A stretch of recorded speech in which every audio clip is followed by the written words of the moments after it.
J'ai parlé sur TikTok, c'est mon TikTok qui a le plus de vues. J'ai dit 80% de ce qu'on apprend à l'école est inutile. Et c'est parti viral. Donc déjà, ça me fait extrêmement marrer. Les gens dans les commentaires qui sont pas d'accord avec moi, retournez à l'école 2 secondes, genre, s'il vous plaît. Parce que vous en avez que les bons souvenirs. Ouais, bien sûr. Vous en avez que les bons souvenirs.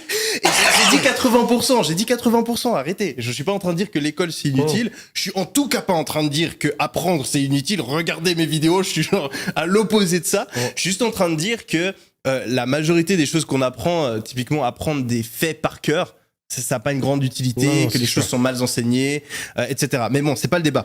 Ce que j'ai envie de souligner, et ce qui m'énerve, et la raison pour laquelle j'ai dit ça, c'est que je trouve incroyable la puissance du cerveau humain entre tes 12 ans et tes 20 ans. Et je sais, et je t'ai posé la question, comment ça se fait que tu es si bon à l'oral, etc. Et tu m'as parlé du fait que tu avais ces discussions quand tu étais plus jeune, etc. Et j'étais sûr, parce que d'avoir ce talent que tu as, c'est obligé que tu as commencé dans cette période-là. Tu n'aurais pas pu le développer à 25 ans. Impossible. Et je sais que moi aussi, tous les trucs où je me considère bon, c'est parce que quand j'étais jeune, je l'ai fait un petit peu comme ci, comme ça. Et je trouve tellement dommage de bourrer le crâne de gamins de 14 ans, ah oui, la bataille de machin, c'était à cette date-là. Le fleuve, il s'appelle comme ça. La croûte terrestre, ça fonctionne. Je suis pas contre, c'est bien d'apprendre des choses. Mais il y a d'autres trucs qu'on pourrait apprendre. Et le cerveau humain, à cet âge-là, c'est une merveille. Et on pourrait le stimuler de tellement de manières différentes. Bah, il y a qu'à voir l'apprentissage des langues et des enfants. Exact. Et ça, c'est un des points où vraiment, je suis là. Mais attendez, comment tu peux justifier l'école quand tu sais que, par exemple, apprendre l'anglais, apprendre l'espagnol, etc., tu peux l'apprendre à un enfant en 2 ans si tu lui fais juste parler la langue quand il a entre 7 et 10 ans. Non, à la place, on fait pas ça. Je sais pas pourquoi.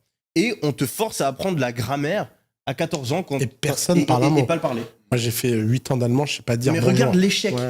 Regarde l'échec des centaines d'heures à apprendre une langue pour ne même pas... Et autre exemple, regarde l'échec, même, je suis le premier à dire que j'adore l'histoire. Je pense que toi aussi, j'adore l'histoire, je kiffe, mais regarde, tu prends une personne lambda, sur tout ce qu'elle a appris à l'école en histoire, qu'est-ce qu'elle se rappelle? Et rien. Et le cerveau, à un moment, il est pas con. Hein. S'il supprime des trucs... Ouais, c'est garbage. Garbage c'est collector. pas vraiment utile. Et pose-toi la question concrètement. Parce que il y a plein de gens qui me répondaient, ouais, mais c'est la culture générale. Ça, c'est l'argument qui me fait toujours marrer. Oui, c'est pas parce qu'un truc s'appelle la culture générale que c'est utile. Donc, il y a des aspects, savoir des choses, être cultivé, apprendre des choses, c'est important, mais je pense pas du tout dans les proportions auxquelles on les apprend et de la manière dont on les apprend à l'école. Mais dans un deuxième point... 100% des gens qui ont de la culture générale, c'est en dehors de l'école qu'ils l'apprennent. Hein. Exactement. C'est pas... Je connais personne qui m'a dit j'ai une culture générale de ouf. Et le truc, c'est... Rappelle-toi la dernière fois que tu as pris une décision ou que ça a été ou qu'un truc que tu as appris à l'école t'a été utile dans ta vie de tous les jours. Et il y a des trucs, mais ça, c'est le 20%. Et tout le reste, c'est le 80% qui est inutile.